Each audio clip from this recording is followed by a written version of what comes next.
राजनीति का प्रॉपर प्रवेश हो चुका है और तरह तरह के आरोप लगाए जा रहे हैं। तो आज इस केस को समझने की कोशिश करेंगे कि ये केस जिस दिशा में जा रहा है, जिस तरह बढ़ रहा है, क्या सुशांत को न्याय मिलेगा। मूल सवाल, एकमात्र सवाल हमारा ये है।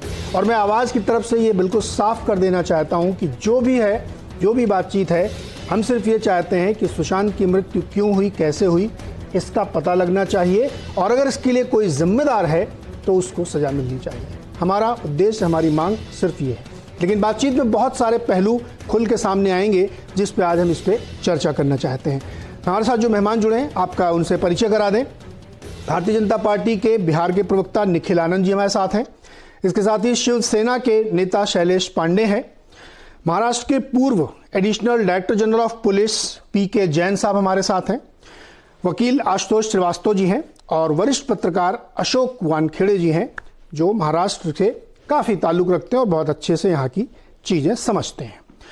तो जैसा कि मैंने शुरू में कहा कि बहुत सारे किरदार जुड़ते गए, बहुत सारे खुलासे जुड़ते गए, बहुत सारी घटनाएं जुड़ती गई और जो लेटेस्ट इसमें डेवलपमेंट वो है राजनीति का टिपिकल। निखिल आनंद जी, आज सुबह आपने एक बयान दिया जिसमें आपने सीधे तौर पे नाम लेके आरोप लगाया कि तिवारी जो एसपी साहब आए थे उनके क्वारंटीन में उनका हाथ था। किस बिना पे आपने आरोप लगाया?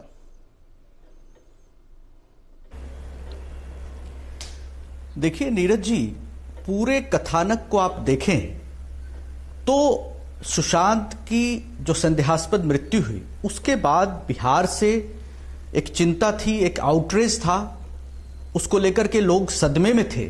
लेकिन बिहार सरकार या बिहार के किसी भी राजनीतिक दल ने उस पर कोई टिप्पणी नहीं की। हमारे आदरणीय मुख्यमंत्री नीतीश कुमार जी का कोई बयान, इस पर कोई भी राजनीतिक बयान नहीं आया। सुशांत के परिवार के तरफ से जब एफआईआर दर्ज होता है और मुंबई पुलिस, बिहार पुलिस जब मुंबई पहुंचती है, उसके बाद सारी राजनीति का खेल तैयार होता है और जिस तरीके से एक सडन रिएक्शन महाराष्ट्र सरकार, मुंबई पुलिस और बीएमसी के तरफ से कुल मिलाकर आया, उसमें कहीं ना कहीं ऐसा लगा कि राजनीति उसमें इन्वॉल्व है। उसके बाद प्रतिक्रियाओं का दौर शुरू हुआ। लेकिन हमारा कंसर्न सिर्फ यही था कि हमारे बिहार के बेटे सुशांत सिंह राजपूत को न्याय मिले और इस न्याय के लिए एक जो एफआईआर दर्ज होती है और पुलिस का कर्तव्य था कि उस एफआईआर की बुनियाद पर मुंबई पहुंचे। केरल की मेडिकल टीम आती है, उसको कोई क्वारंटाइन नहीं करता है। बिहार पुलिस की टीम गई, उसको किसी ने क्वारंटाइन नहीं किया। विकास दुबे को ढूंढने यूपी पुलिस की टीम गई तो उसको भी नहीं क्वारंटाइन किया गया। लेकिन हमारे एसपी विनय तिवारी को जब भेजा गया, उनको क्वारंटाइन डेलिबरेटली किया गया। इसमें लगा, और जिस तरह की प्रतिक्रिया शिवसेना के नेताओं की तरफ से आई, त्वरित प्रतिक्रिया जिसमें बड़ी उदंडता भरी भाषा भी थी, उसके बाद मुझे लगा कि कहीं ना कहीं शिवसेना के अंदर बहदवासी बेचैनी है और जो प्रतिक्रियाएं आ रही है वो एक मर्यादा के अनुकूल नहीं है। इसके बाद बिहार से भी प्रतिक्रियाएं हुई, स्वाभाविक है। लेकिन जो हुआ तो उसमें लगा कि कहीं ना कहीं उद्धव ठाकरे जी बयान कोई नहीं दे रहे थे, लेकिन उनके बिहाफ पे संजय राउत ने क्या क्या कुछ नहीं कहा। बिहार के लोगों को कहा, बिहार की सरकार को कहा, बिहार की पुलिस को, जितना भला बुरा हो उन्होंने कहा। अब किसी ने आदित्य ठाकरे का नाम नहीं लिया, लेकिन आदित्य ठाकरे सफाई देने मैदान में उतर गए। अब देखिए, अब जब इतनी बड़ी बात है तो मेरा तो यह कहना है कि कांग्रेस, एनसीपी और शिवसेना तीनों के शीर्ष नेताओं ने सुशांत से जुड़े सवालों पर एक दूसरे के साथ जरूर संवाद किया है। और यह इसलिए भी लगता है कि शक्ति सिंह गोहिल, रणदीप सिंह सुरजेवाला, सारे लोग बिहार पुलिस और बिहार सरकार के इनिशिएटिव का भी विरोध करते नजर आए और सीबीआई इंक्वायरी जो रिकमेंड किया गया, जिसको सेंटर ने एक्सेप्ट किया, उसका भी उन्होंने विरोध किया बकायदा। जो कल कांग्रेस की वर्चुअल बैठक चुनावी यहां पर बिहार में हुई थी, वहां भी राहुल गांधी ने इन बातों को स्पष्ट किया कि सारे नेताओं के बयान सही थे, महाराष्ट्र सरकार के पक्ष में उनका स्टैंड है। अब यही दुखद बात है कि हमें तो सिर्फ न्याय चाहिए था, और आपको पता नहीं किसको बचाना था, नहीं बचाना था। तो अब लगता है कि महाराष्ट्र की सरकार और मुंबई पुलिस बॉलीवुड माफियाओं की फिक्र ज्यादा करती है और कहीं ना कहीं आरोपियों के पक्ष में खड़ी है। और आज बिहार पुलिस ने जो हलफनामा दायर किया है, जो सुप्रीम कोर्ट में सारी बातें, जो डिटेल्स आ रही है डे 1 से, since the time of incident, तब लगता है कि कहीं ना कहीं दाल में कुछ काला है। दाल में कुछ काला नहीं है, पूरी दाल ही काली है, रहस्यों के घेरे में है। और अब सीबीआई, मुझे उम्मीद है कि दूध का दूध पानी का पानी करेगी, हमारे बिहार के बेटे को न्याय देगी। निखिल, आपने अपनी बात पूरी रखी और बिहार पुलिस का जो एफिडेविट है वो भी हम लोगों के सामने है, उसमें कई तरीके की बातें कही गई। लेकिन नारायण राणे, फिर उनके बेटे नीलेश राणे ने स्पष्ट तौर पे आदित्य ठाकरे का नाम लिया कि सुशांत केस को दबाने की कोशिश हो रही है, आदित्य ठाकरे कर रहे हैं। अब मतलब कल परसों तक ये था कि नाम नहीं ले रहे थे लोग, अब नाम लेके आ रहे हैं, उनके शामिल होने पर शंका की जा रही है। मेरा सवाल ये है कि दो पक्ष हैं इसके, क्या सरकार इस मामले को दबाने की कोशिश के तहत आप लोग ये कह रहे हैं, या आपको लगता है कि नहीं उनका इन्वॉल्वमेंट है इस केस में, इसलिए आप लोग ये आरोप लगा रहे हैं? देखिए, एक बात तो बड़े जोरों से चर्चा में है कि महाराष्ट्र की सरकार और मुंबई पुलिस कहीं ना कहीं तथ्यों से छेड़छाड़ और सबूतों को मिटाने की कोशिश कर रही है। जिस तरह से उसके पूरे, अब देखिए कि दिशा सालियान के से जुड़े सारे केसेज के फाइल डिलीट कर दिए गए हैं, तो शक की सुई तो होती है। और जिस तरीके से आदित्य ठाकरे खुद सामने आकर के डिफेंड कर रहे हैं, उनके बिहाफ पे उनके लोग कर रहे हैं।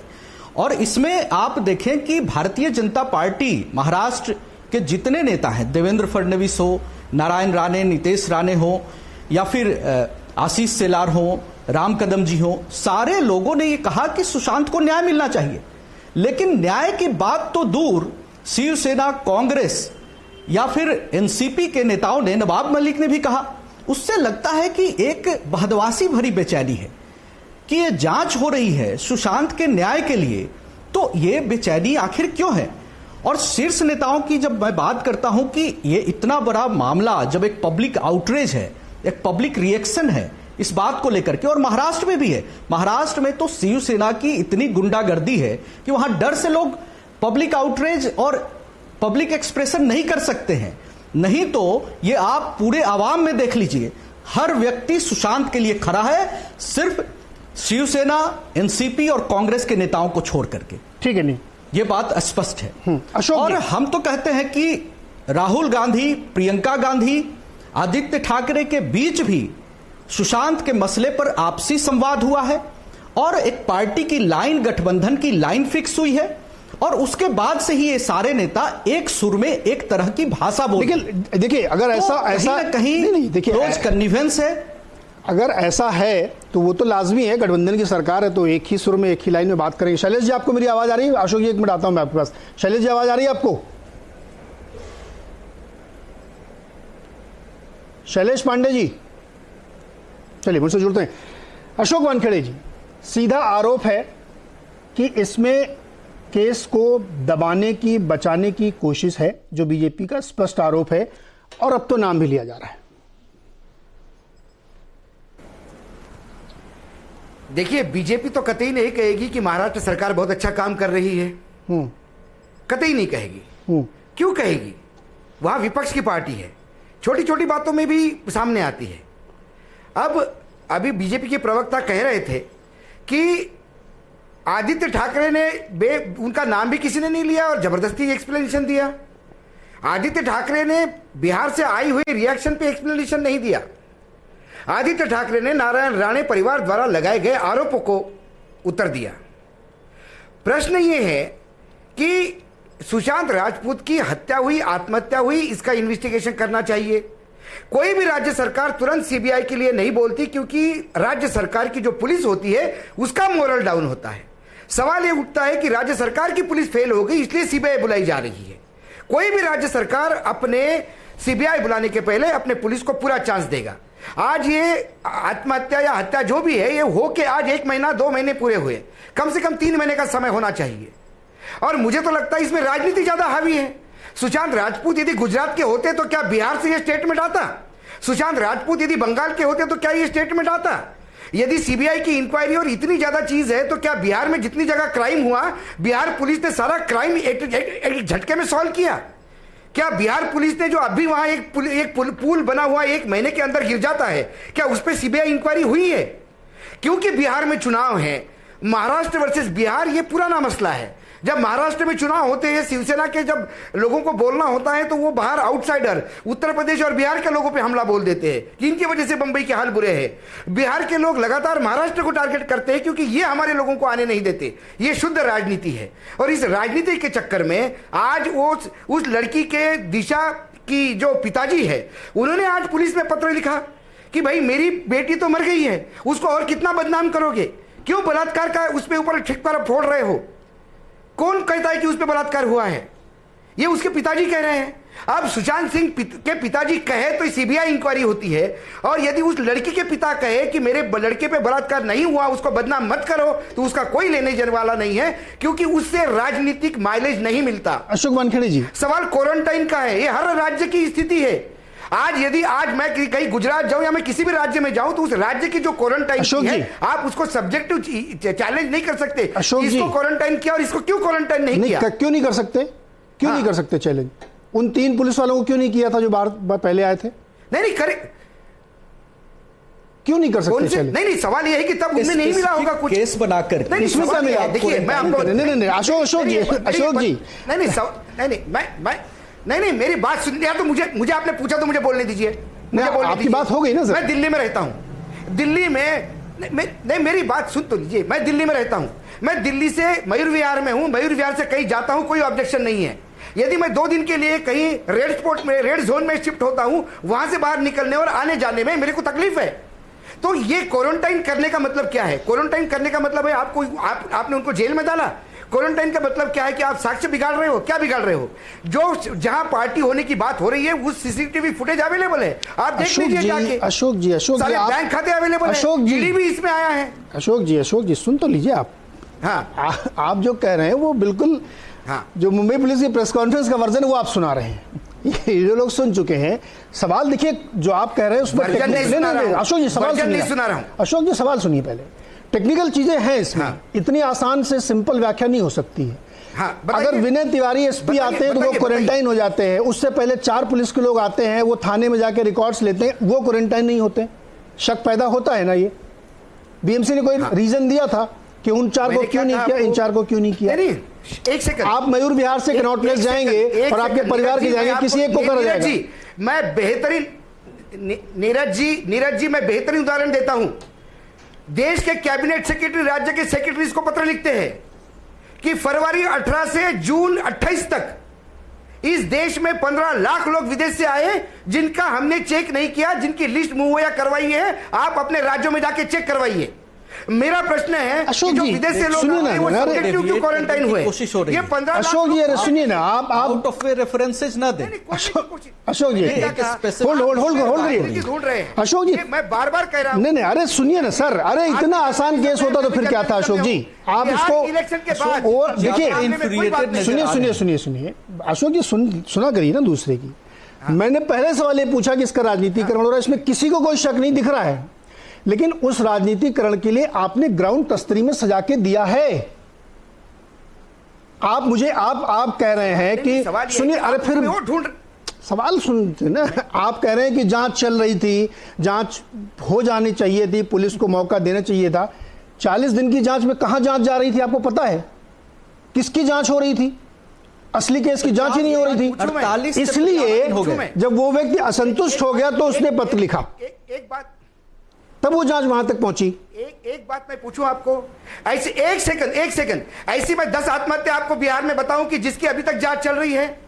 अरे उससे पहले मैं आपको 20 और महाराष्ट्र में गिना दूं, उसकी जांच हो रही क्या? ये कोई तर्क नहीं है ना। भाग्यपूर्ण लग रहा है। हाँ तो मैं महाराष्ट्र में तो जो 12,000 किसानों ने आत्महत्या की। सुनिए अच्छा, मैं वकील साहब को शामिल करता हूं, उसके बाद जैन साहब को, फिर पांडे जी भी आएंगे।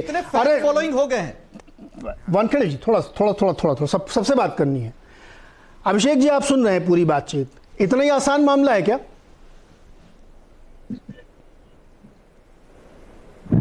हेलो, मुझसे पूछा आपने जी।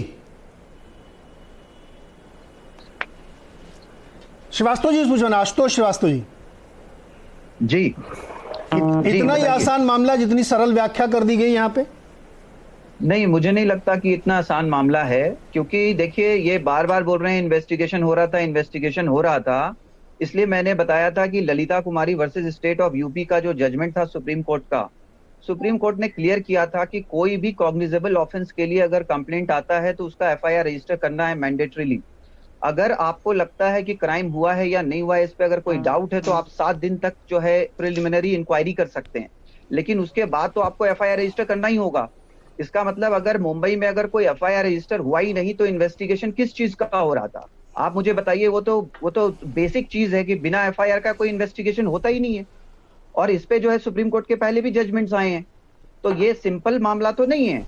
क्योंकि जो आज अगर आप देखेंगे जो सुप्रीम कोर्ट में जो ट्रांसफर पिटीशन पेंडिंग है रिया चक्रवर्ती का, उसके अंदर सुप्रीम कोर्ट ने अभी 2-3 दिन पहले ऑर्डर पास किया जिसमें 3 दिन का टाइम दिया है state of Maharashtra, state of Bihar और जो कंप्लेनेंट है मिस्टर सिंह जो सुशांत के फादर हैं, इन सबको अपना अपना एफिडेविट फाइल करने के लिए। और आज जो स्टेट ऑफ बिहार से जो एफिडेविट कल जो फाइल हुआ है उसके अंदर उन्होंने बहुत ही क्लियर लिखा है, उपेंद्र सिंह का जो लिखा हुआ है, जो एसपी हैं, जो एसआईटी टीम के वो मेंबर थे जो इन्वेस्टिगेशन कर रहा था मुंबई में, उसमें उन्होंने क्लियर लिखा है कि मुंबई पुलिस ने जो है उनको कोऑपरेट नहीं किया है और जो इंपॉर्टेंट दस्तावेज है, जो एविडेंसेस हैं, जो अब तक की इंक्वायरी हुई है, उसका उन्होंने सीसीटीवी फुटेज जो भी चीजें मांगी वो नहीं दी गई है। ये मैं नहीं बोल रहा हूँ, ये वो एफिडेविट बोल रहा है जो कल फाइल किया गया है सुप्रीम कोर्ट में। तो ये मामला ऐसा तो है नहीं। और इसी वजह से जो डीजीपी हैं बिहार के, डायरेक्टर जनरल ऑफ पुलिस, उन्होंने रिकमेंडेशंस दिया बिहार गवर्नमेंट को कि ये पूरा मामला चूंकि डिफिकल्टी है इन्वेस्टिगेशन में, इसलिए बेहतर होगा कि इसको जो है सीबीआई को रिकमेंड किया जाए। और ये रिकमेंडेशंस के बाद में बिहार गवर्नमेंट ने गवर्नर को लिखा और गवर्नर ने नोटिफिकेशन किया और बाद में सेंट्रल गवर्नमेंट के कंसेंट से ये पूरा मामला अभी सीबीआई को इन्वेस्टिगेट करने के लिए दिया गया है। और उस एफिडेविट में ये भी कहा गया है कि जो आए थे, जो विनय तिवारी जो सीनियर एसपी थे, जो वो भी एसआईटी के मेंबर थे और उनको इन्वेस्टिगेशन करना था, उनको उन्होंने क्वारंटाइन कर दिया। तो बात ये उठती है कि ये जो पॉलिटिक्स ये जो चल रहा है, तो यहाँ पे कितने सारे नेता हैं जो यहाँ वहां जाके इनॉग्रेशन करते हैं, कभी कोई यहाँ जाता है वहां जाता है, उनको क्यों नहीं क्वारंटाइन किया जाता है? तो इन्वेस्टिगेटिंग टीम को ही क्वारंटाइन किया जाएगा। इसका मतलब है कि अब अगर सीबीआई भी अगर दिल्ली से अगर टीम आएगी इन्वेस्टिगेट करने, तो क्या उसको भी क्वारंटाइन करेंगे? क्या करेंगे? तो फिर ये इन्वेस्टिगेशन कैसे होगा? ये इन्वेस्टिगेशन कंप्लीट कैसे होगा? देखिए, जो अगर हम ये देखें कि हमारे पॉलिटिशियंस और जो हमारा पॉलिटिकल जो पार्टीज है, अगर उनका इतना ज्यादा अगर इंटरफेरेंस होगा इन्वेस्टिगेशन को लेकर के, मैं किसी पर्टिकुलर पार्टी या किसी की बात नहीं कर रहा हूं, तो फिर आम जनता का क्या होगा? फिर उनका जो विश्वास है, जो उनका भरोसा है, जो हमारे न्याय प्रणाली के ऊपर, जो हमारा पूरा सिस्टम के ऊपर, उसका क्या होगा? फिर ये तो ऐसी बात हो गई कि ये पार्टी उसको ब्लेम करेगी, वो पार्टी इसको ब्लेम करेगी, बट इससे जस्टिस कैसे मिलेगा? इससे न्याय कैसे मिलेगा लोगों को जी? ये क्वेश्चन है। और जहां तक हम दिशा सालियान की बात कर रहे हैं बार बार, तो दिशा सालियान का जो डेथ हुआ है, क्या ये इतना बड़ा कोइंसिडेंस हो सकता है क्या कि सुशांत सिंह के राजपूत के डेथ के ठीक 6 दिन पहले उनका जो है डेथ होता है, वो भी ऐसी जगह पे 14th फ्लोर की बिल्डिंग से गिरने से, जहां पे उन्होंने खुद अपने दोस्तों को पार्टी के लिए बुलाया था, जो मीडिया रिपोर्टिंग है और जिससे पता चलता है। तो क्या ये पॉसिबल है कि इतने आसानी से वो 14th फ्लोर से गिर गई और मर गई और ये जो है मामला खत्म हो गया, ये एक्सीडेंटल डेथ हो गया? और 48 हो सकता है कि वहां पे कौन कौन से लोग मौजूद थे उस रात को, वहां पे हर एक का जो है स्टेटमेंट लिया गया क्या, हर एक का मोबाइल सीडीआर चेक किया गया, उनका लोकेशन चेक किया गया कि वहां पे कौन कौन थे, जो थे उन्होंने किसको किसको फोन किया, या फिर दिशा सालियान जो वहां पे मौजूद थी, क्या मरने के पहले उन्होंने किसी से बात किया था क्या, उन्होंने कोई इंपॉर्टेंट इन्फॉर्मेशन दिया था क्या? इसके बारे में तो यही तो इन्वेस्टिगेशन है जी। एग्जैक्टली आशुतोष, ये हिसाब से देखिए बहुत अच्छे से आशुतोष ने पूरी टाइमलाइन आपके सामने रख दी। दिशा सालियान का भी पोस्टमार्टम 48 घंटे बाद किया गया। इतना सिंपल अगर ये केस होता तो सीबीआई तक या राजनीति तक पहुंचता नहीं। मुद्दा यही था कि कैसे पहुंचा। एक सवाल मैं जरा शैलेश पांडे जी से ले लूं, उसके बाद जैन साहब से जरा समझते हैं कि इन्वेस्टिगेशन आगे जाएगी कहां। अशोक जी आप रुकिए, थोड़ा आता हूं आपके पास। शैलेश पांडे जी, साफ आरोप लग रहा है कि शिवसेना के नेता इस मामले को दबाने की कोशिश कर रहे हैं, नाम लेके आरोप लग रहा है, और अभी तक सीबीआई के लिए आप लोग हामी नहीं भर रहे हैं।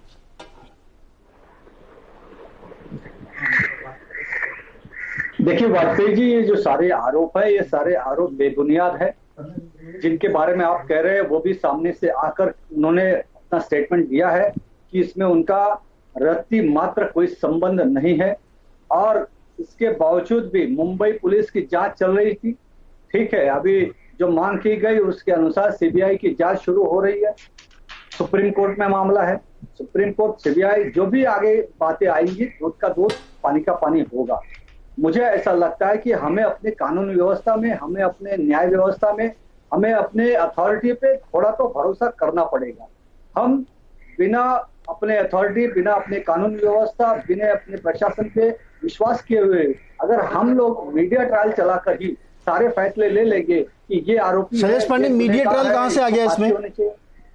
आपकी सरकार कानून व्यवस्था में अगर भरोसा करती है तो सीबीआई को क्यों नहीं दे देते हैं? क्या डर है?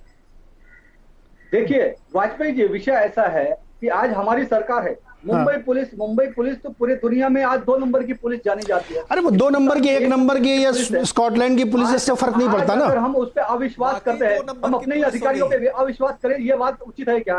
ये बात सही है क्या? हम अपने ही जाबाज अधिकारियों पर कैसे अविश्वास कर सकते हैं? हमें हमारे अधिकारियों पर पूरा विश्वास है। और वो उस जांच को आगे की दिशा में लेके जा रहे थे। 150 से ज्यादा लोगों का वहां पर उन्होंने स्टेटमेंट लिया, सारी चीजें हो रही थी। लेकिन कहीं ना कहीं बिहार में चुनाव है, तो इस मुद्दे को राजनीतिक ढंग दिया जाना चाहिए। भाजपा को, दूसरे पार्टियों को इसका राजनीतिक फायदा कैसे मिले, ये राजनीति हो रहा है। मौका किसने दिया?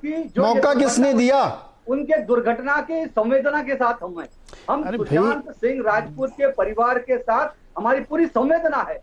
उनको, उनके परिवार को पूरा न्याय मिलना चाहिए। हमारी तक सुशांत सिंह राजपूत के मामले में एक एफआईआर दर्ज नहीं होती है। यूडी केस दर्ज करके आप हवाबाजी करते हैं और आज महाराष्ट्र सरकार के चरित्र पर सवाल उठ गया है।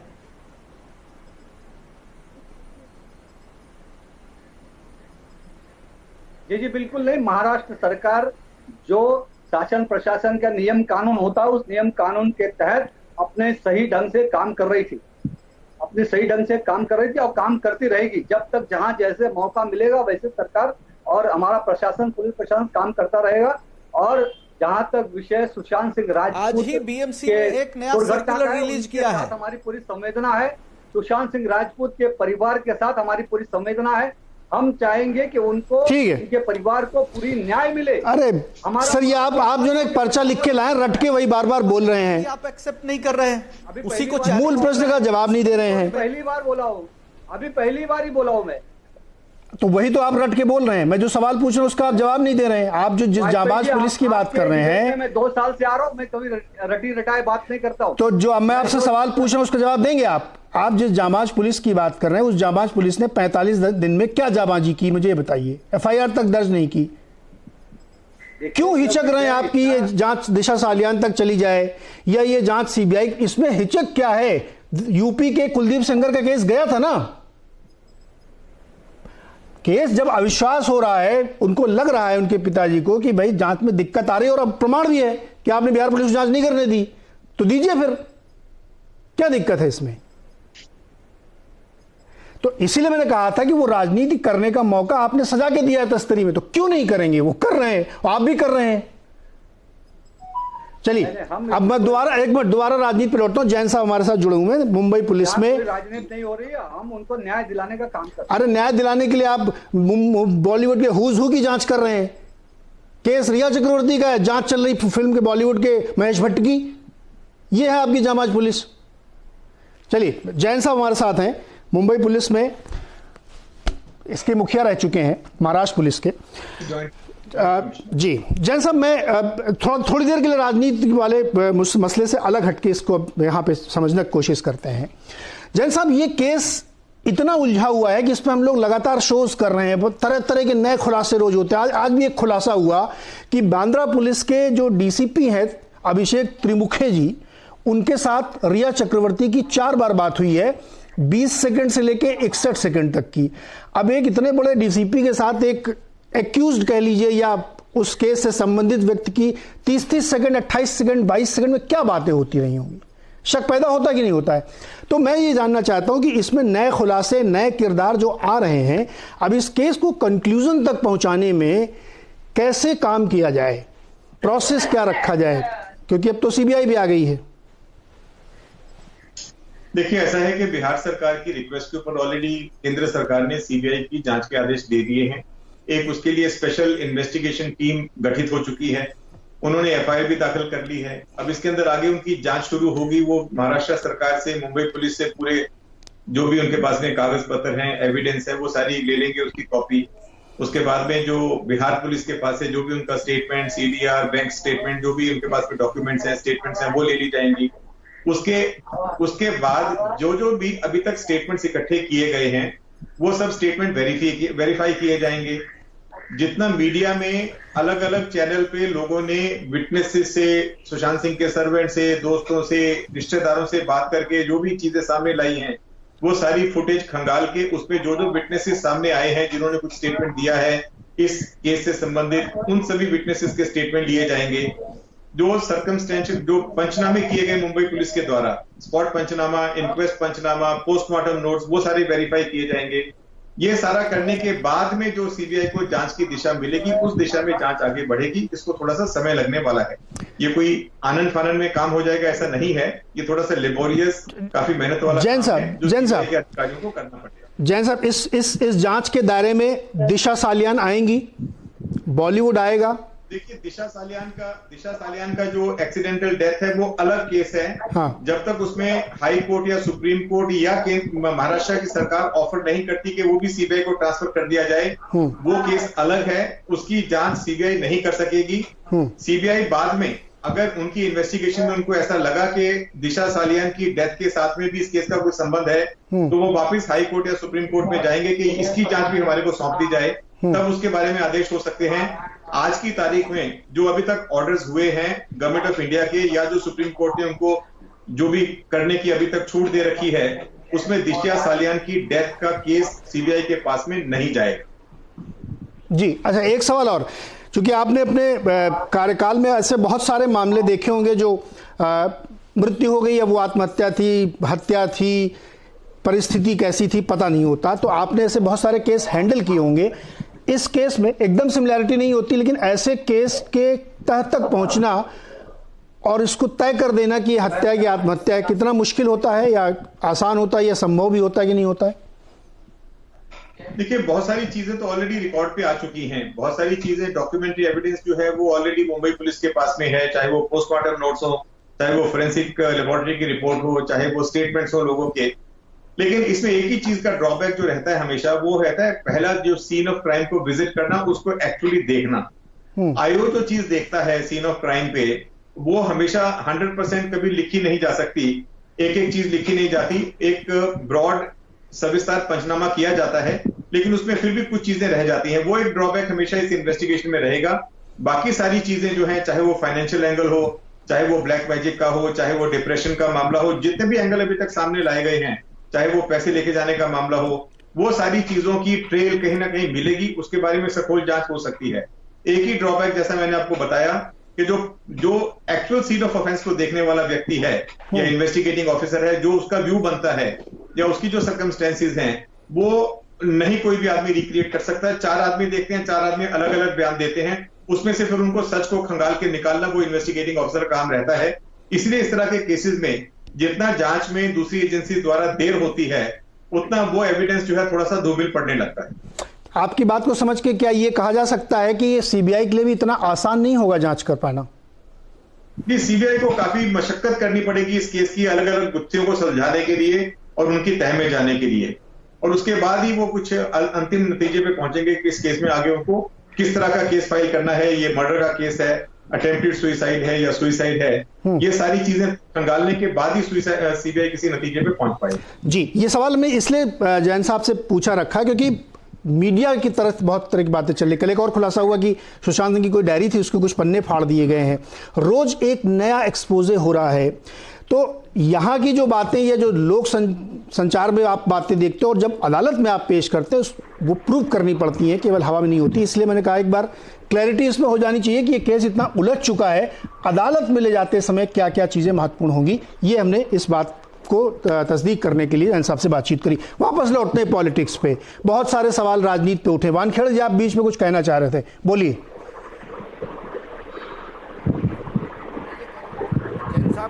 एग्री करता हूं, जैन साहब ने एक एडमिनिस्ट्रेटिव प्रोसीजर दिया, लेकिन जिस हिसाब से चैनल पे इसको मर्डर केस बता दिया गया, जिस हिसाब से चैनल पे लोगों ने आरोपित किया, मुझे लगता है जो कुछ चैनल बिल्कुल सुशांत सिंह राजपूत की हत्या हुई और ये सारी चीजें दावे के साथ कह रहे हैं, उनके स्टेटमेंट यदि सीबीआई ले और नारायण राणे का स्टेटमेंट ले तो मुझे लगता है 4 दिन के अंदर लोग अरेस्ट भी हो सकते हैं और फांसी की सजा भी हो सकती है फास्ट ट्रैक कोर्ट में, यदि ये बात ऐसी हुई तो।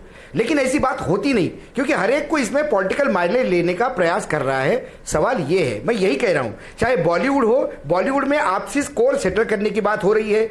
सुशांत के निजी जीवन में जो लोगों की एक दूसरे के साथ स्कोर सेटल करना था वो कर रहे हैं। नारायण राणे शिवसेना के साथ अपना पुराना स्कोर है वो सेटल कर रहे हैं। बिहार में अपना चुनाव है, वो सारी चीजें हैं। इस पूरी चीज में सीबीआई भी लगी हुई है, सर्वोच्च न्यायालय भी लगा हुआ है, सबका लगा हुआ है।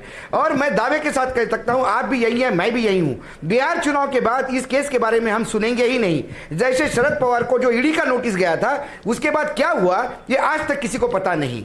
वैसे ही मध्य प्रदेश में चुनाव के समय, सरकार बनने के समय कमलनाथ के लोगों के पे इनकम टैक्स की रेड हो गई थी, उसका क्या हुआ किसी को पता नहीं। कर्नाटक में जो रिसोर्ट पे पैसे मिले थे और जो लगातार चीजें सीबीआई और ईडी बता रही थी, उसका कितने लोगों को सजा हो गई, कितनी पेनल्टी लगी, कितने लोग जेल में गए, किसी को पता नहीं। रॉबर्ट वाड्रा यूपी के चुनाव के टाइम लगातार ईडी के ऑफिस में जा रहे थे, उसके बाद वो आज फ्री क्यों घूम रहे हैं? ईडी ने इतना, उन्होंने 8-8 घंटे इन्वेस्टिगेशन किया, बहुत सारी चीजें मिली। ईडी बार बार लोग बता रहे थे कि जो अखबार और मीडिया में आ रहा था कि आज ये पकड़ में आ गए, वो पकड़ में आ गया, तो वाड्रा बाहर क्यों है? जेल में होना चाहिए उनको। निखिल, ये सारी चीजें हैं, तो यदि ये चीजें नहीं हो रही है तो फिर क्या इसको पॉलिटिकल एंगल है?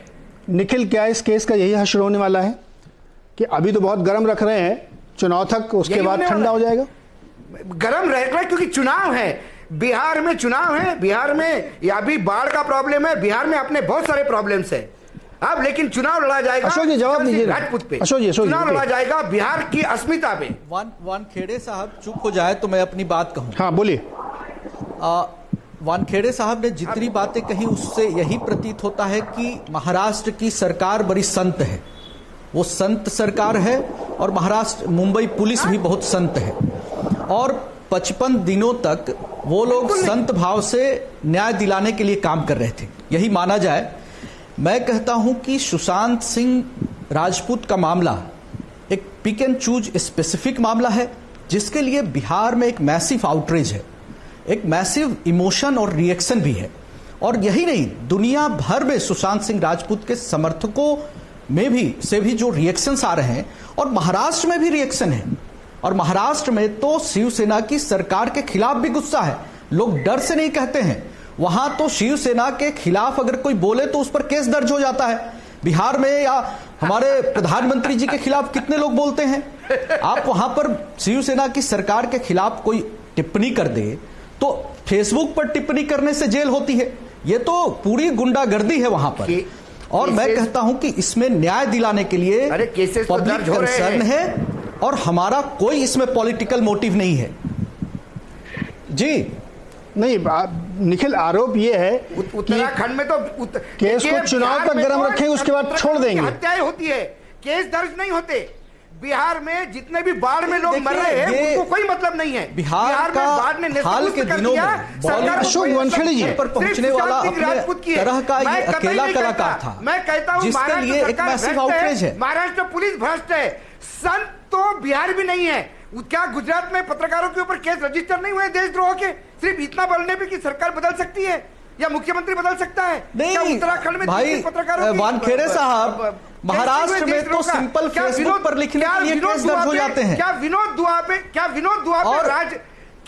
दुआ पे केस दर्ज नहीं हुआ है राष्ट्रद्रोह का? अरे वानखेड़े साहब, आप इसको गलत। वानखेड़े जी, मैं कहता हूं कि आपने अशोक वानखेड़े जी, बिहार नहीं है, महाराष्ट्र सरकार और मुंबई पुलिस के सारे कंसर्न रख दिए। एक विक्टिम जो है सुशांत सिंह राजपूत, उनके पिता के पक्ष में क्या स्टैंड लेना गलत है? मैं कहता हूं महाराष्ट्र आप इसको गलत कहते हैं। महाराष्ट्र की और सरकार मैं तो ये नाकारा है। कहता हूँ आज भी मैं खुद बीएमसी कहता ने हूँ, एक सर्कुलर लेकिन जारी बिहार की किया सरकार है भी संत नहीं है। जिसमें स्पष्ट अरे लिखा है कि दूसरे 14 पे दिनों उंगली तक कोई भी उठाने रहेगा के तो लिए उसको सरकार को क्वारंटाइन देखिए। होना है और किसी को भी 2 दिन पहले परमिशन लेकर ही आना है। मुझे तो ये भी एक साजिशी नजर आती है कि अब सीबीआई जांच शुरू होने वाली है तो तरह तरह के टोटके भिड़ा रहे हैं।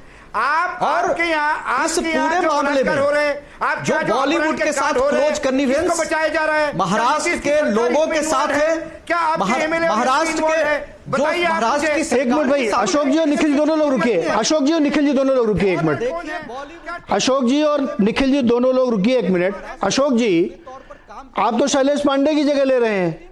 इतना तो शैलेश पांडे नहीं बोलना जितना आप तरफदारी कर रहे हैं। और इस एक मिनट निखिल एक मिनट रुकिए, एक मिनट रुकिए निखिल, एक मिनट रुकिए निखिल। नीरज जी, अरे अशोक जी सुना भी करिए ना, आप ही बोलते रहेंगे क्या? मैं ये कह रहा हूं। नहीं सुनिए, आप नहीं अब मत बोलिए, आप सुनिए। मैं रिकॉर्ड पे कह रहा हूं। मैं भी रिकॉर्ड पे आपको कुछ चीजें बताना चाहता हूं। आप 1947 से लेकर के आज तक की घटनाएं करिए, केस पर रहिए ना। इसी मुंबई में एक टीवी चैनल के पत्रकार को 12 घंटे पुलिस ने बैठा के रखा है ना।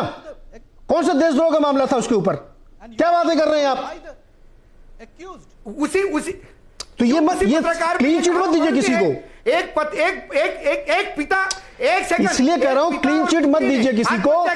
केस पे रहिए, इस केस पे बात करिए, इस केस पे बात करिए। आप ढूंढने हैं तो कहीं निकलेंगे। आप बाढ़ में, उत्तराखंड में, पता नहीं कहां से केस में बात करता हूं। यहां पे जितने लोग अभी मरे हैं उनके खिलाफ जांच कराएंगे क्या आप? देखिए, केस टू केस पे बात करिए ना आप। एक सेकंड, अरे आप बात तो, अच्छा मैं बात करने दीजिए। आपने सवाल पूछा, मैं संक्षेप में, बहुत संक्षेप में रखिए। आरोप ये लगाया गया कि मैं महाराष्ट्र सरकार, एक सेकंड, महाराष्ट्र सरकार और महाराष्ट्र पुलिस ये संत है, ऐसे अशोक वानखेड़े को लगता है। मैं रिकॉर्ड पे कहता हूं, महाराष्ट्र सरकार जैसी नाकारा सरकार नहीं और महाराष्ट्र मुंबई पुलिस जैसी भ्रष्ट पुलिस नहीं। ठीक, मैं ये खुद कहता हूं, हजारों केसेस है ऐसे। लेकिन ये आरोप लगाने वाले बिहार कितने दूध के धुले हैं, ये सवाल मेरा था और कुछ नहीं था। अब ये सवाल हो गया ना आपका, बस ठीक है। अभी इस सवाल का वो जवाब दे रहे हैं फेसबुक पे एक नहीं देखिए अशोक जी, आप बहुत वरिष्ठ पत्रकार हैं। भ्रष्टाचार कौन सी? अरे सुनिए ना सर, इस देश में मैं इसीलिए अरे आप दूसरे की भी सुन लिया करिए अशोक जी। बताइए क्या होता है ना, जब आप एक केस पे बातचीत करने बैठे हैं तो उसका कंपैरिजन फिर मैं उत्तर प्रदेश के कुलदीप सेंगर से करूं, बिहार के फिर जो शहाबुद्दीन ने हत्या की थी उससे करने लगूं, फिर मैं और 40 साल पीछे जाऊं कि वहां की पुलिस तो महाभ्रष्ट थी। ऐसे थोड़ी बातचीत होती है। बी स्पेसिफिक इस केस पे आप बताइए कि इस केस पे ये हुआ। अभी अभिषेक ने, माफ कीजिएगा, आशुतोष ने इतनी बढ़िया टाइमलाइन से आपके सामने केस रख दी, दूध की दूध पानी पानी तरह है। कोई भी आदमी कैसे कह सकता है इस केस को जिस तरीके से हिंदी में तो रायता बनाया गया है, फैलाया गया इधर उधर से, उस सिंपल केस को एकदम कॉम्प्लेक्स बनाया गया और राजनीति तस्लीम सजा दी गई है। आप भी एक तरफ बात कर रहे हैं। मैं एक तरफ कहां कर रहा हूं? आप तय कर लीजिए पहले कि आपने पहले तय कर लिया है कि सरकार को कटघरे में खड़ा करना है। मैं इस मामले में पहले ही कह चुका हूं कि मेरा उद्देश्य यह है कि इसमें जो भी है उसकी जांच हो और जो दोषी पाया जाए उसकी सजा हो। हर बार मैं आपको कह रहा हूं, आपके जो वकील जो हमारे पैनल पे है उन्होंने बिहार सरकार के एफिडेविट का जिक्र किया। हाँ। अभी एफिडेविट सुशांत के पिताजी का भी आना है, अब एफिडेविट महाराष्ट्र सरकार का भी आना है। उस एफिडेविट का भी इंतजार कीजिए। जब एफिडेविट सारे एक दूसरे को कॉन्ट्रडिक्ट करेंगे तो सर्वोच्च न्यायालय तय करेगा कि अरे अशोक वानखेड़े जी, जब जिस दिन वो एफिडेविट आएगा, जिस दिन वो एफिडेविट, अरे सुनिए ना, फिर वही बात आप बोलते जा रहे हैं। जिस दिन वो एफिडेविट आएगा हम फिर यही बैठ के बहस करेंगे, उसी पे बात करेंगे। लेकिन आज जो हमारे पास अवेलेबल फैक्ट्स हैं उसी पे बात करेंगे ना। अभी आज जो तथ्य आपके पास है उसी पे बात करेंगे ना। मेरे पास एक स्टेटमेंट है, आप सुनिए ना। मैं ये बोल रहा हूं कि दिशा साल्वनिया के पिताजी ने कहा, मैं बता रहा हूं, दिशा के पिताजी ने कहा कि मेरे बेटी पे बलात्कार नहीं हुआ, उसको बदनाम करने का प्रयास मत कीजिए। तो सुशांत के पिताजी ने कहा कि मेरे बेटे की हत्या हुई है। हाँ। ठीक है। हाँ। सुशांत के पिताजी के कहने पे सीबीआई इंक्वायरी हो रही है। हाँ। मैं कह रहा हूं कि भाई दिशा के पिताजी पे कहने पे भी एक सीबीआई इंक्वायरी करवा दीजिए कि वो क्यों उसको बदनाम कर रहे हैं और कौन कौन लोग तो करे ना महाराष्ट्र सरकार। महाराष्ट्र सरकार क्यों नहीं रिकमेंड कर रही? आप बोलिए महाराष्ट्र सरकार से। हाँ, नहीं मैंने क्या कहा? किसने रोका है? नहीं, सर्वोच्च न्यायालय जाना चाहिए। अरे फिर वही बात, अगर आप चाहते हैं कि दिशा वाले मामले की सीबीआई जांच हो तो महाराष्ट्र सरकार रिकमेंड कर दे। किसने रोका है उसको? सुशांत का तो इसलिए हुआ क्योंकि वो बिहार में केस दर्ज हुआ, महाराष्ट्र सरकार ने तब भी नहीं किया। मैंने क्या कहा? आजकल मुझे एक ब्रेक लेना अशोक जी, रुकते हैं थोड़ा ब्रेक लीजिए, पानी पीजिए। आप सोचिए आप क्या बोल रहे हैं। दिशा की सीबीआई जांच करानी कराए ना महाराष्ट्र सरकार, किसने रोका है? एक छोटा सा ब्रेक लेते हैं, लौट के आगे फिर जैन साहब से जरा और इस मामले को समझेंगे कि इस तरीके के मामले कोर्ट में जाके किस तरह ठहरते हैं। छोटे से ब्रेक के बाद।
स्वागत है एक बार फिर से आपका आवाज अड्डा में। और चर्चा हो रही है सुशांत सिंह राजपूत मामले की, और हमने शो का नाम रखा है प्यार, पैसा और धोखा, और इसमें अब राजनीति भी हो रही है। तो बिल्कुल बॉलीवुड की कहानी है, दुखद कहानी है, लेकिन हो बिल्कुल वैसा ही रहा है। उसमें जिस तरीके से नए किरदार और ये सब जुड़ते जा रहे हैं, उससे ये चीज़ें बिल्कुल सही लग रही हैं कि इसमें पैसा भी इन्वॉल्व है, इसमें प्यार भी इन्वॉल्व था और इसमें धोखा भी हुआ है। जैन साहब और आशुतोष जी को स्क्रीन पर दिखाइए। आशुतोष जी, ये बताइए कि हम लोग इतनी बातें कर रहे हैं, पॉलिटिक्स अपनी जगह है, तरह तरह के आरोप प्रत्यारोप लगेंगे, नए खुलासे होंगे, लेकिन इस केस के जो सबसे मजबूत पक्ष हैं या सबसे मजबूत तथ्य हो सकते हैं जो कोर्ट में जाके ठहर पाएंगे, क्योंकि देखिए बाहर की चर्चाएं और कोर्ट में जब आप लोग केस लड़ते हैं तो बड़े फर्क होते हैं, बहुत सारी चीजें वहां पे 10 मिनट भी नहीं रुक पाती हैं।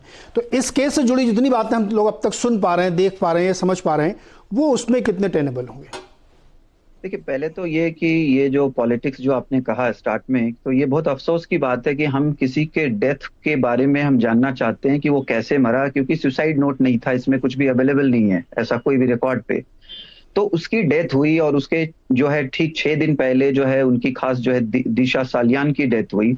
अगर हम देखें तो बहुत सारे रिपोर्टिंग ऐसे हैं कि दिशा सालियान जो 14th फ्लोर से गिरी है तो उसको अननेचुरल इंजुरीज जो है कहा जा रहा है कि उसके पोस्टमार्टम में आया है। तो ये अननेचुरल इंजुरीज कैसे हुई? अभी जैसे अशोक जी ने बताया कि जो है उनके फादर का कहना है कि भाई उसका कोई रेप नहीं हुआ, ये नहीं हुआ, वो ठीक है, वो अपनी जगह है। उससे उस डेथ का ये तो जरूरी नहीं ना कि हर डेथ जो हुआ हो उसमें रेप ही हो, या हर इंसान जो पंखे पे लटक के मरा हो सुसाइड ही किया हो उसने, ये तो पॉसिबल नहीं है ना। तो इसका मतलब है कि जब अभी इतनी सारी बातें आ रही है कि इतने सारे सिम कार्ड बदले गए, तो ये भी तो हो सकता है कि दिशा सालियान ने अपने डेथ के पहले फोन किया हो या कोई इंटीमेशन दिया हो या किसी को बताया हो, या हो सकता है सुशांत को कुछ इस बारे में जानकारी थी, कुछ मालूमात था, और इस वजह से जो है सुशांत को कुछ धमकियां आ रही हो, थ्रेटनिंग आ रही हो, जिसके वजह से उन्होंने सिम कार्ड्स बदले हो। तो ये कौन फोन कर रहा था, किसका फोन आ रहा था, ये तो सीडीआर में सारी चीजें आ सकती हैं, ये कोई बहुत बड़ा मुश्किल काम नहीं है। अगर आपके मोबाइल फोन पे कोई कॉल कर रहा है तो वो कौन कॉल कर रहा है और वो जो है किस लोकेशन से आपको कॉल कर रहा है, ये सारी चीजें ट्रेस की जा सकती हैं बैकडेट में भी जा करके। तो यानी कि दिशा सालियान ने डेथ के पहले किन से फोन पे बात किया, वो बहुत इंपॉर्टेंट है। और उन्होंने फोन पे बात किया वहां, और जिससे बात किया वो कौन कौन थे और कहां पे थे उस टाइम पे। और दूसरा कि जो फ्लैट जहां 14th फ्लोर पे जहां से उनकी डेथ हुई गिरने से, उस फ्लैट में उस वक्त कौन कौन मौजूद थे, इसको फाइंड आउट करना होगा। और उन लोगों ने किससे फोन पे बात किया, तो इससे बहुत सारी चीजें क्लियर हो सकती हैं। क्योंकि अगर मान लीजिए किसी ने धमकी दिया सुशांत को, उन्होंने सिम कार्ड क्यों बदला, अगर बदलने के लिए कोई धमकी आ रही थी या कोई ऐसी कोई बात थी, तो अगर इसकी इंक्वायरी की जाए और उन सबको बुला के उनका स्टेटमेंट लिया जाए, तो इससे बहुत सारी चीजें क्लियर हो सकती हैं।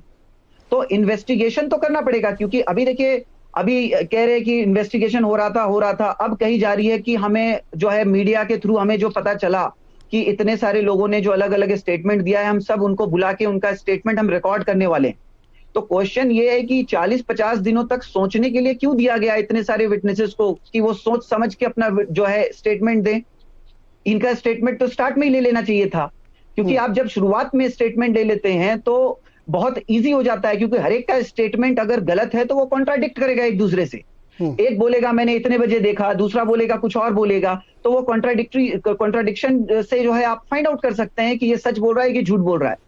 अब तो इतने सारे जो है इतनी अपॉर्चुनिटीज दे दी गई विटनेसेस को आपस में मिलने के लिए, बात करने के लिए, इसको प्लान आउट करने के लिए, तो ये कहीं ना कहीं इन्वेस्टिगेशन डिले होने से इसका इंपैक्ट तो आएगा 100%। लेकिन अभी चूंकि सीबीआई के पास है ये पूरा मामला, अब उम्मीद है कि सीबीआई जो है इसको पूरा स्टार्ट से अब तक जो इन्वेस्टिगेशन हुआ है, वो क्या इन्वेस्टिगेशन सही डायरेक्शन में हुआ है या नहीं हुआ है, उसको देखे, और इसमें अगर कोई एंगल छूट गया है तो उसको कवर करने की कोशिश करे। इन सारे लोगों को अंडर इन्वेस्टिगेशन लेकर के आए, जो विटनेसेस हैं, जो जिनसे इंक्वायरी करनी चाहिए, जिनसे पूछताछ करनी चाहिए, तो बहुत सारी चीजें सामने आ सकती हैं। क्योंकि ये सब अलग अलग कड़ियां हैं और इन सब कड़ियों को एक साथ जोड़ना पड़ेगा, तब जाकर के कोई क्लैरिटी आ पाएगी कि क्या हुआ था उस रात को। बिल्कुल, सुशांत सिंह के साथ और साथ में दिशा सालियान के साथ 8 तारीख को। हाँ, आपने एक बात अभी कही कि बहुत सारे जो प्रिलिमिनरी बयान लिए गए वो कॉन्ट्रडिक्ट करते हैं। मैंने तो एक सुना भी है सिद्धार्थ पिठानी को कि वो अपने बयान में ऐसी बातें बोल रहा था जो 1 सेकंड नहीं ठहरती हैं। उसने स्वयं माना कि वो दवा दे रहा था सुशांत को, वो कौन सी दवा दे रहा था उसको पता नहीं था, कौन लाता था वो दवा ये भी नहीं पता था उसको। अगर आप किसी को 6 महीने से दवा दे रहे हैं, आपको पता नहीं आप क्या दे रहे हैं उसको।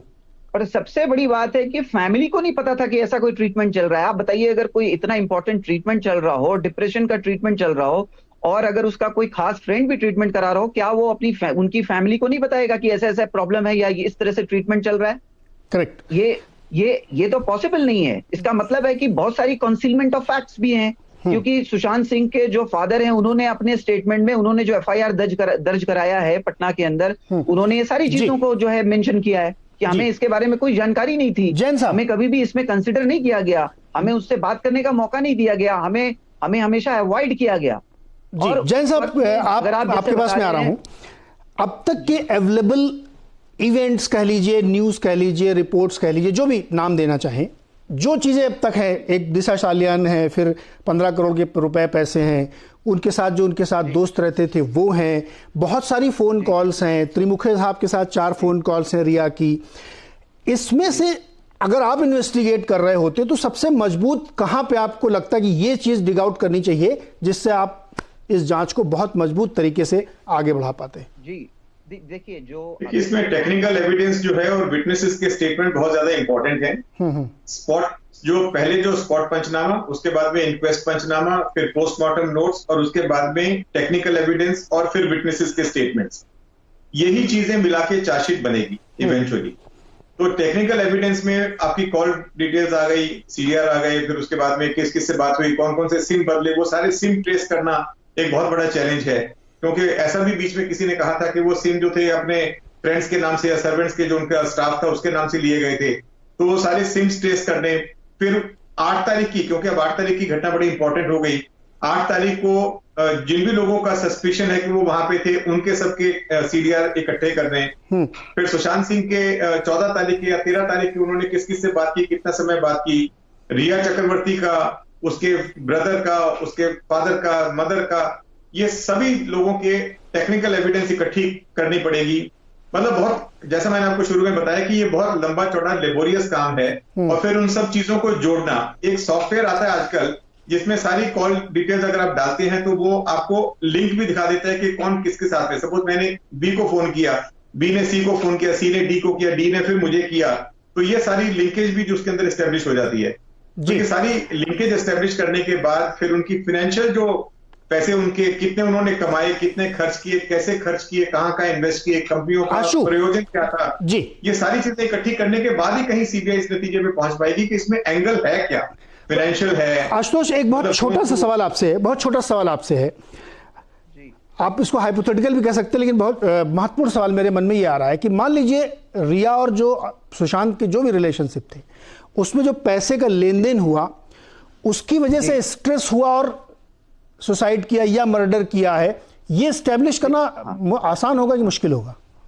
देखिए, मैं आपको इसमें एक बताना चाहता हूं कि चूंकि अब बिहार पुलिस के कहने पे ये एक दूसरा एफआईआर जो ईडी ने रजिस्टर किया है और वो इन्वेस्टिगेट कर रहे हैं इस पूरे मामले को, तो ईडी जो है जो prevention of money laundering act के हिसाब से जो है अपना काम करती है। हाँ। तो इसमें ये एंगल देखा जा रहा है कि ये पैसा किसको गया, कहीं ये मनी लॉन्ड्रिंग तो नहीं हो रहा था, कहीं ये पैसा कुछ ऐसे लोगों को तो नहीं जा रहा था जिनको नहीं जाना चाहिए, या ये कोई रिलेटिव्स थे रिया के, या उसके कहने पे ये पैसा भेजा जा रहा था, और ये पैसे का क्या यूज किया गया अभी तक, ये भी बहुत इंपॉर्टेंट है जी, कि उनके पास ये पैसा गया तो इसका पैसे का क्या इस्तेमाल किया। जी जी जी, तो जैन साहब को जोड़ना चाहते हैं, समय बिल्कुल कम है, छोटे में जैन साहब बहुत संक्षेप रखिएगा, आपको इशारा कर रहे हैं जी। जो ईडी का जो इन्वेस्टिगेशन है मनी लॉन्ड्रिंग में, ब्लैक मनी या क्राइम का पैसा अगर लॉन्डर करके उसको व्हाइट बना के कहीं पे इन्वेस्ट किया जाता है उसको मनी लॉन्ड्रिंग बोलते हैं। हाँ। अगर सुशांत ने वो पैसा कायदे से कमाया और उसने वो गिफ्ट किया रिया चक्रवर्ती को या किसी को दिया, हाँ। तो उनको गिफ्ट के तौर पे दिया गया या लोन दिया गया,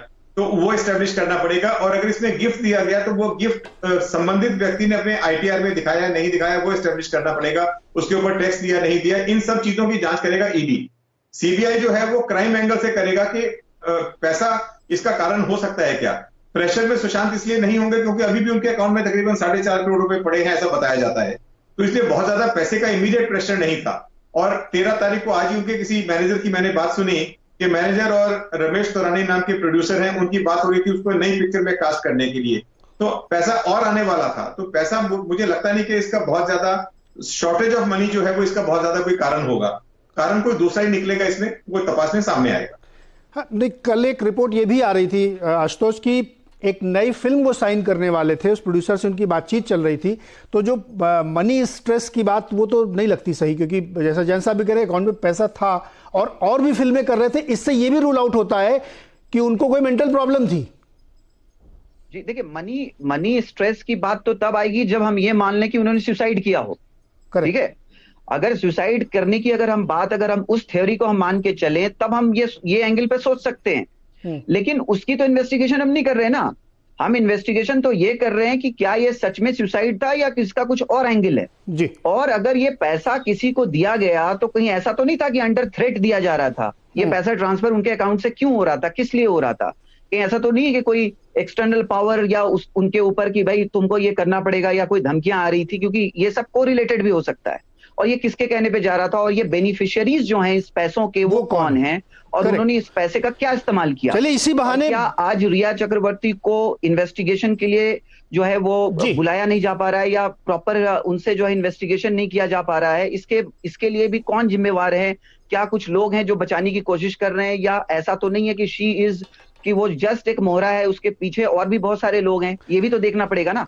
बिल्कुल सही कह रहे हैं। ये मुझे लगता है कि एक बड़ी ब्रॉडर जांच का विषय हो जाएगा कि बॉलीवुड की फिल्मों की फाइनेंसिंग होती कैसे है। ये जो 200-500 करोड़ की फिल्में बनती हैं, इसकी फाइनेंसिंग कहाँ से होती है? व्हाइट में कुछ दिखा दिया जाता होगा कि इन बैंक से लोन लिया या फाइनेंस हुआ, लेकिन ब्रॉडर जांच की भी जरूरत है, चूंकि अब इस तरीके के मामले निकलते हुए सामने आ रहे हैं। समय मेरा समाप्त हो गया शो का।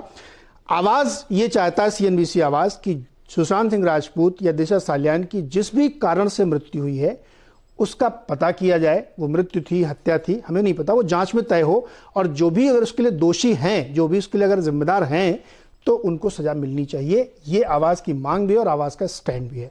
बहुत बहुत शुक्रिया हमारे साथ जुड़ने के लिए। देखते रहिए सीएनबीसी आवाज।